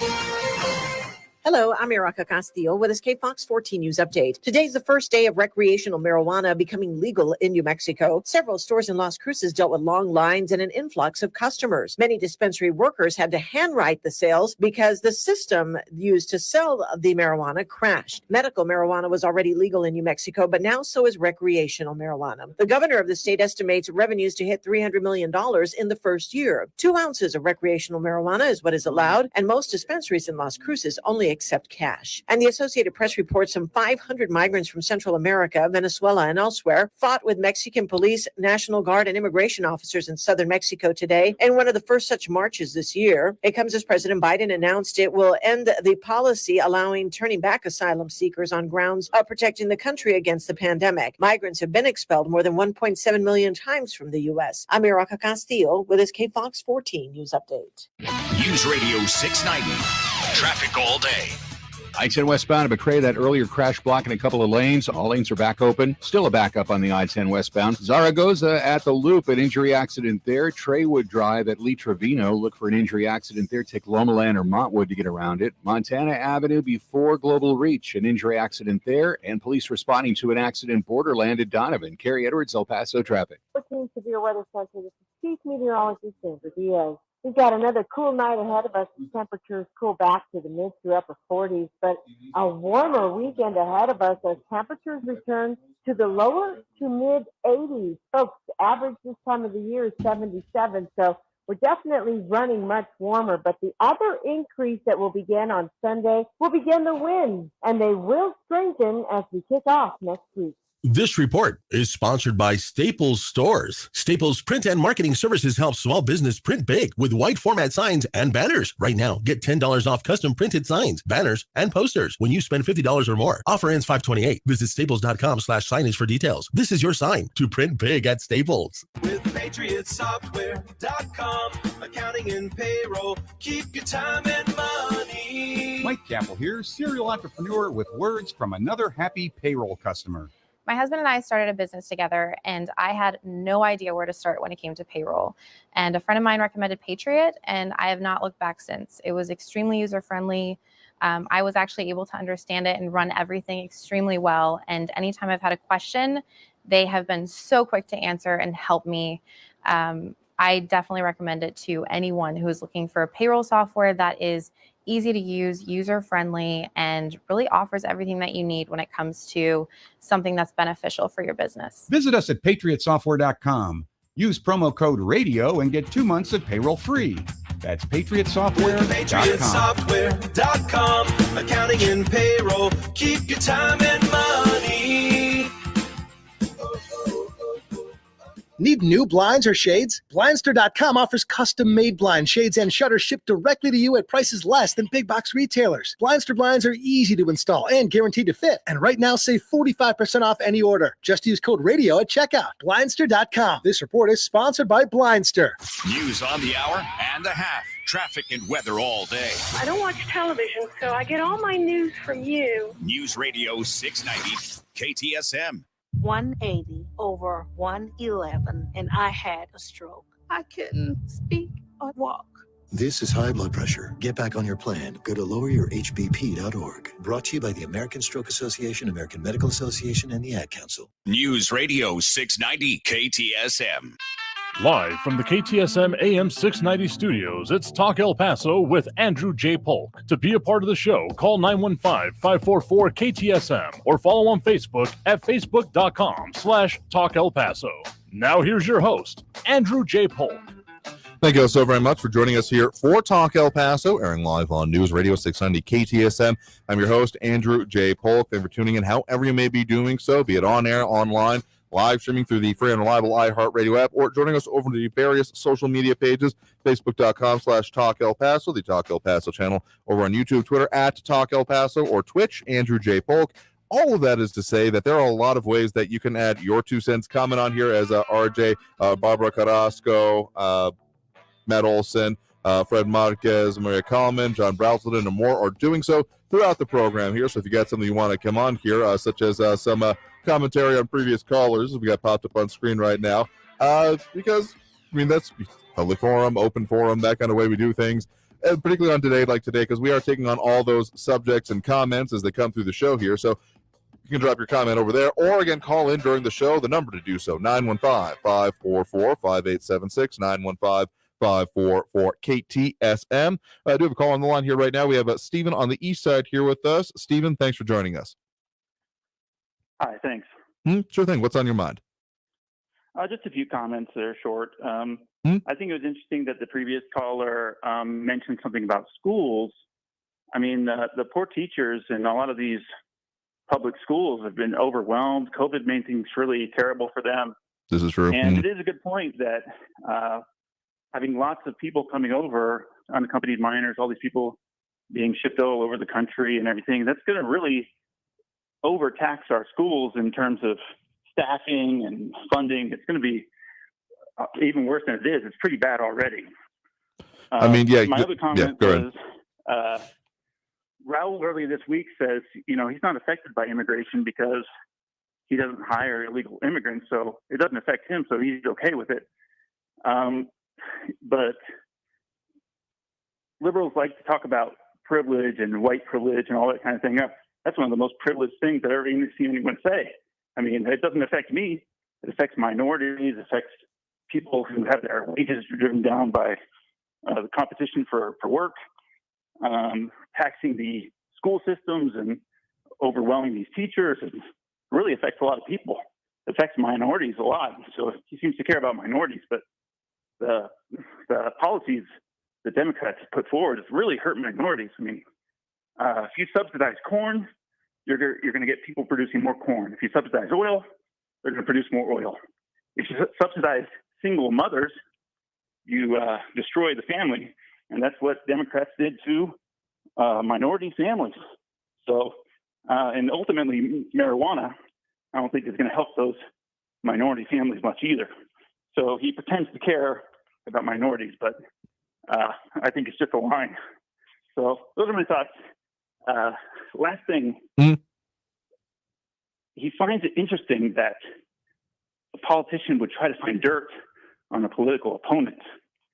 But when you're looking for something that is true, about a political opponent. It's much different than what the Clintons and all these people did when they made up fake things about Trump being a Russian asset, and they all lied about it so they could spy on his campaign. So, I mean, I think it's kind of funny. It's like, well, you try to find dirt on your political opponent, and that's a big scandal, supposedly.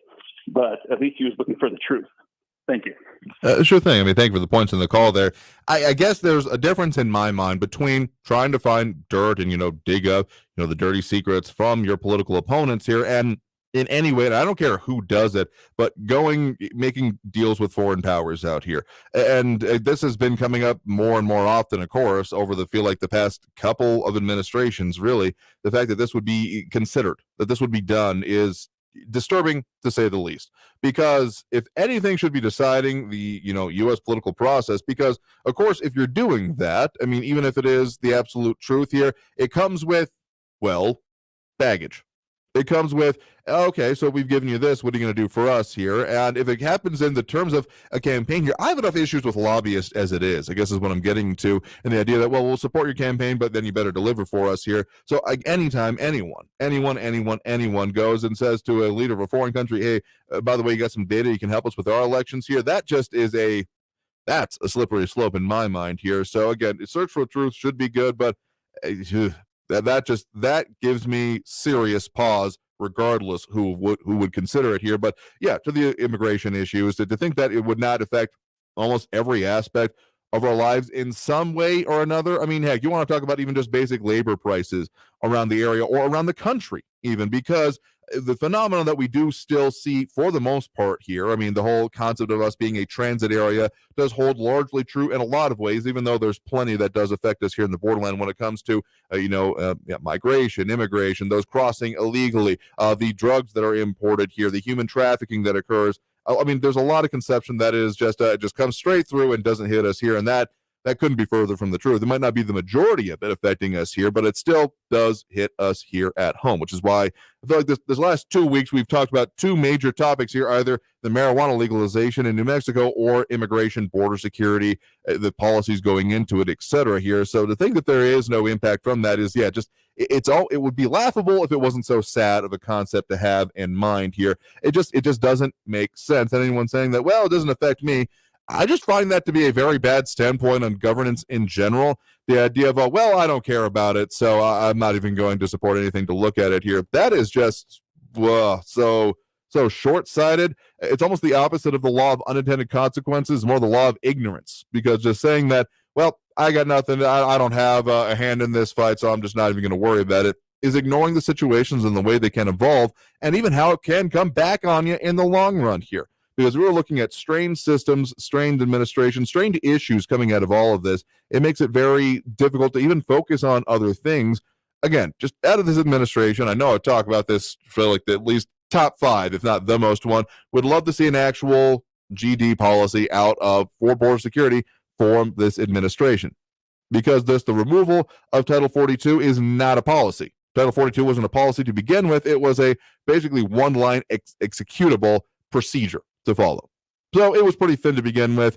And I mean, there's not even a talk then of, okay, and therefore we'll, expand and double down on the Remain in Mexico policy, so-called MPP, actually referred to as Migrant Protection Protocols, or something else. Speaking of letters sent to Congress again, or from Congress to department and agency officials, the idea of doing the in-country processing for asylum could probably alleviate a bit of it if actually implemented and enforced. In the meantime, there definitely needs to be more enforcement actions and resources available at the border here. Yeah, there are some questions about the state level efforts and if they actually are being useful. Sure, there are a few examples that you can absolutely point to of specific ways in which it has been, but overall, this is still largely falling on federal officials and federal agencies and federal agents that absolutely need more support. Again, the things I keep hearing from in our local area, from even just the local, CBP, ICE, and Border Patrol offices, is that things are stretched thin and have been pretty much throughout the pandemic. We've even had some guests on previously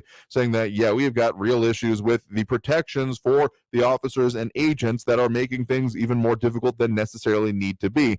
Those in such as high exposure positions during some of the height of the pandemic creating serious issues for just safety and consideration for such as, the union officials, considering what people under them actually need for Border Patrol, CBP, and etc. So by just saying that, yeah, we'll open it up, we'll allow for the asylum to continue as intended, sounds like, okay, fine, sure, we're going to go back to the way it is. But we are beyond even where we were pre-pandemic at this point, to my understanding. Because again, the math we're looking at here, and again, if you actually want to see, I think what Barbara had mentioned about the Bill Malugin reports, our news partners over at KFOX 14, if you want to go and find the article there titled, scroll up to it, several huge groups caught attempting to enter U.S. illegally as border crossings surge from today, extensively cites the Bill Malugin reports here. So you can find even some of those clips over there, again, at the kfoxtv.com from our news partners, that, yeah, there's already, we're beyond what the levels were previously.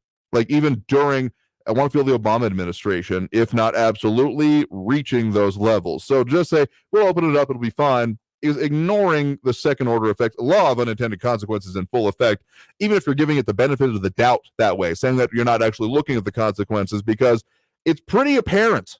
Like this, you don't have to dig that deep to find what might be happening out of this. So to say that it won't be an issue, it won't be a problem, it'll be fine. No, not at all. Not at all how this is going to work. And raising questions about your decision-making process if you really do think it is here. Some comments coming in. Dottie Butler Torres, RJ, with the post prefacing it with I'm off my meds today, putting up with no energy Mad Max world and open up the hippie food diner. Good luck with that. Another post-apocalyptic film I might direct you to see the impact of that would be actually, I mean, there's a lot of reasons that cannibalism is a bad thing. I'm just going to put it that way here, so try not to do that.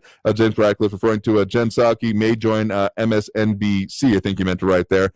Yeah, that has been coming out there more increasingly. I think some, maybe even our news partners, are saying that people with knowledge of the issue are saying as such. Wouldn't be surprised if that was a part more of that revolving door here, though. I don't know how. Well, let's just say that in my experience in news and TV journalism, that we'll circle back with you on that. Doesn't really work out that well as a talking point in your report for the day. I'm just going to say that here. We're going to take that next break right now, close out the show for this week, and tell you a little bit more about what we got coming up for you as well, because there's a whole lot to come here. So stay tuned. More Talk El Paso here on News Radio 690 KTSM. I've been your host, Andrew J. Polk. One more segment to go, and we'll get to a few more topics here. But as always, doing that free-for-all Friday thing, taking on all the comments and calls. So squeeze in what we can, but back after this break with more Talk El Paso here on News Radio 690 KTSM. Stay tuned.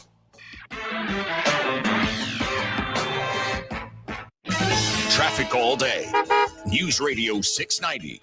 I-10 eastbound before the Sunbowl Road. Watch for furniture in the roadway. It's blocking the right lane. Stay to the left. I-10 westbound at McRae. An accident is cleared, but it's left a big backup. Treywood Drive at Lee Trevino. An injury accident there with medical crew just showing up. Take Montwood or Loma Land as alternates. And a crash reported Yarborough Drive at Vista del Sol. Carrie Edwards, El Paso traffic. This report is sponsored by WhatsApp. No one should read your personal messages. That's why WhatsApp uses end-to-end encryption. It protects whatever you send before, during, and after you send it. So no one, not even WhatsApp, can read your messages. Always message privately. WhatsApp.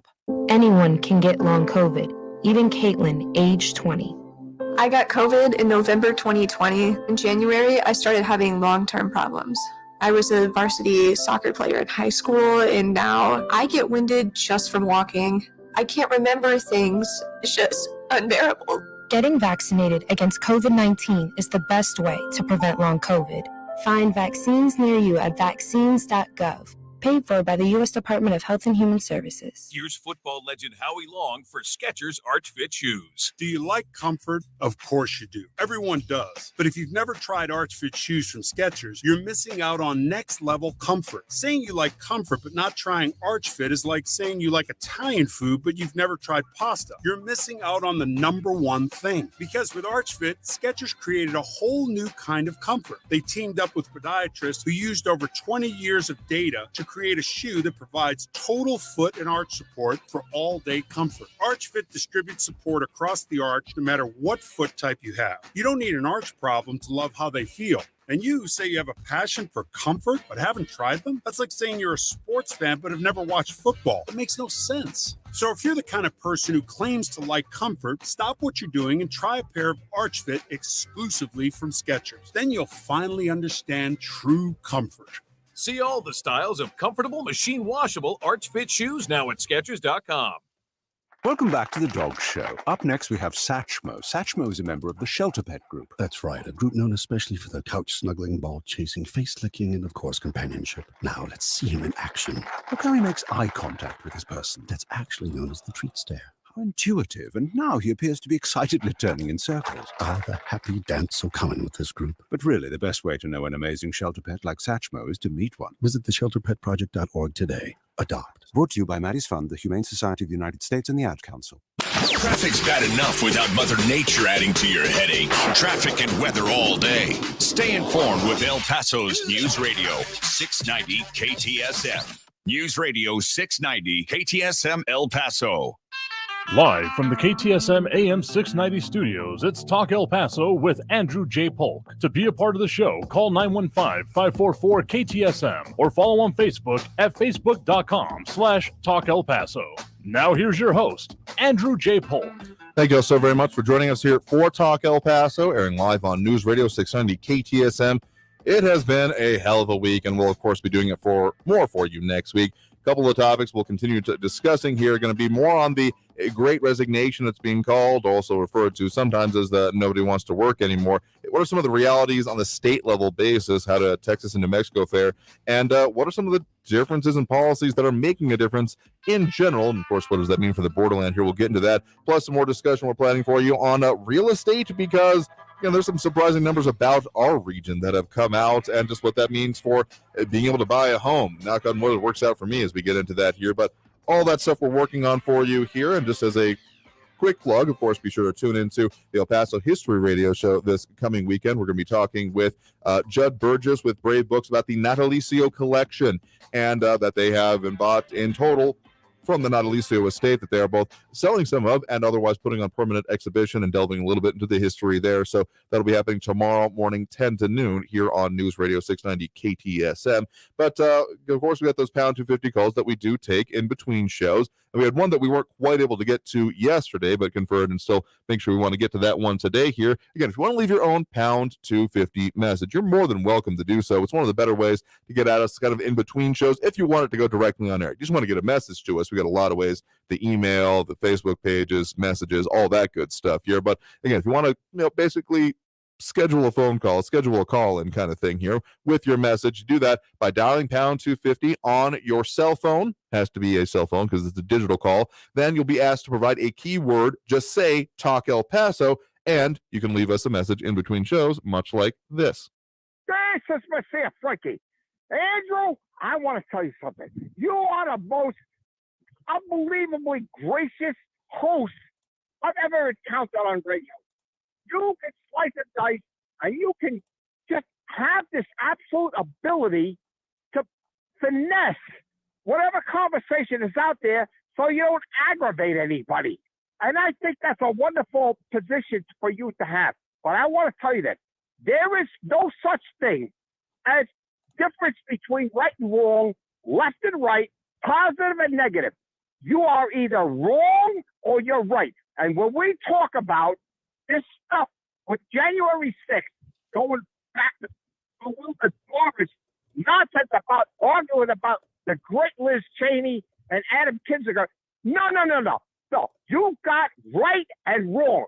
And you try to finesse this stuff and you try to make everybody so happy, kumbaya stuff. No, you're wrong. If you attack the United States of America, you're wrong. There's nothing else in the middle about it. Come on, Andrew. Again, if you want to leave your own message, I'm sorry, getting accused of kumbaya, I can almost, if I've talked about anything more, not maybe the most here, but the idea of, this hand-holding kumbaya, centrist stuff, I reject it categorically here. But again, if you want to leave your own message, pound 250, call that, and then when asked, say, Talk El Paso, and you can do it here. I mean, is pointing out that Frankie is the undisputed champion of that number, but it's not like his private line or anything. Anyone can do that. You got any questions about it, feel free to drop us a line in any of the other ways, because just another way you can get us on the show here.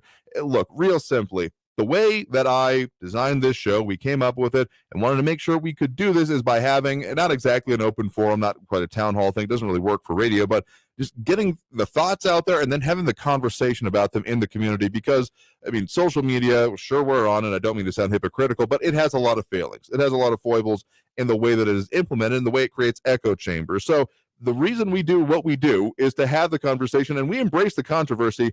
And a phrase that has been persuasive to me is that if you try to make everyone happy, you'll make absolutely no one happy. So we don't seem to do that because the whole, can't we all just get along is just pointless in my mind here. So if I'm getting accused of trying to get everyone to sing Kumbaya, I think I'm not getting my point across well enough, because, I call my shots as I see them. And really, I just want to focus on what is in reality, what's important, what affects us here, which we go through mostly on the, Monday through Thursday, and then Friday is our special time. But really, it comes down to what is going on here, how does it affect us, what are the realities behind it, and call it out where it is. I mean, I'm drinking no one's Kool-Aid when it comes to any of this. I hold no political allegiances to that, because I figure we need to call it out wherever it is. But really, just discussing it, that's the point we do. So this is why we take some of these calls and points and ways that we do here, because even if you fully disagree with it, frankly, especially if you fully disagree with what someone is saying, let's talk about it. Let's get into it. And that's what we will keep doing every Monday through Friday, 4 to 6 p.m. here on this program. And we'll do so as long as we're on air, as long as we're able to, as long as I got voice. I'll be doing it even if we don't have this show anymore, but I'll keep doing it because I think it's important. I think it's important for our community, more largely the country as a whole, but I can only wrap my arms around so much here as a local radio host, and we'll keep doing it here. So being accused of Kumbaya, I can only laugh at that. I mean, you're entitled to your opinion there, Frankie, but if I'm coming across as a can't we all get along, I am doing something wrong here, because there's plenty of wrong out there, and we need to call it out when we do see it here. But we got a lot more that we'll need to get to here, and a lot more that we'll do here in future shows here. So I do want to thank everyone personally to tune in, call in, comment, participate in the show. Again, I do say tune in to start with that, because even just punching your ticket to admission here is a start that a lot more people need to be doing in some fashion. It's not even you need to listen to this show to be informed. Just be paying attention and being informed. Making the effort is a critical step that a whole lot of people aren't doing it. So you're already ahead of the curve by doing that. And I'll appreciate it if you do it with this show. Y'all really do help make a show what it is. And we'll do it again starting next week, 4 to 6 p.m. right here on News Radio 690 KTSM. I've been your host, Andrew J. Polk. Stay safe out there. Don't be smoking while driving and all those implications. But twice for motorcycles went out on the road. And have a great evening, y'all, and weekend. We'll see y'all next week. Have a good one. Traffic all day. News Radio 690. On North Desert Boulevard, northbound before Vinton, look for a stalled vehicle blocking the right shoulder. Another stalled vehicle, Artcraft in Upper Valley, slowing traffic. It's blocking the right shoulder. Treywood and North Lee Trevino, an injury accident there. Medical crew still on the scene. You can take Montwood to get around it. Avoid the slowing and take Lomaland as an alternate. Carrie Edwards, El Paso traffic. The El Paso Community Foundation supports the causes you feel passionate about here in the borderland. Whether it's education, social services, arts and culture, the environment, health, or economic development, the El Paso Community Foundation has been promoting philanthropy and progress in our hometown region for more than 45 years. Make your mark with us. Start a fund today. For good, for El Paso, forever. Learn more at epcf.org. That's epcf.org. There's something for everyone on Discovery Plus. The streaming home of ghostly freakouts, muscle car spinouts, and 90-day makeouts. I'm really in love with her. Start your free trial today for exclusive originals and a huge collection of favorites. Whoa! Then dive into Nature Docs, geek out with the family, and get your grub on. I can eat this every day. The streaming home of true crime, paranormal, food, home, nature, romance, plus so much more. Discovery Plus. Start your free trial. Terms apply. The following program will be recorded. Olivia from Washington. Laid off and trying to keep our little kids from realizing that mommy and daddy haven't eaten in a while. Roger from California. I'm grateful we could afford our son's surgery. I'm nervous that now we can't really afford food. Daniel from California. Choosing whether to pay the rent or pay to fix the car to get to work doesn't leave us with much at all. Now we can't even pay for meals. Donna from Louisiana.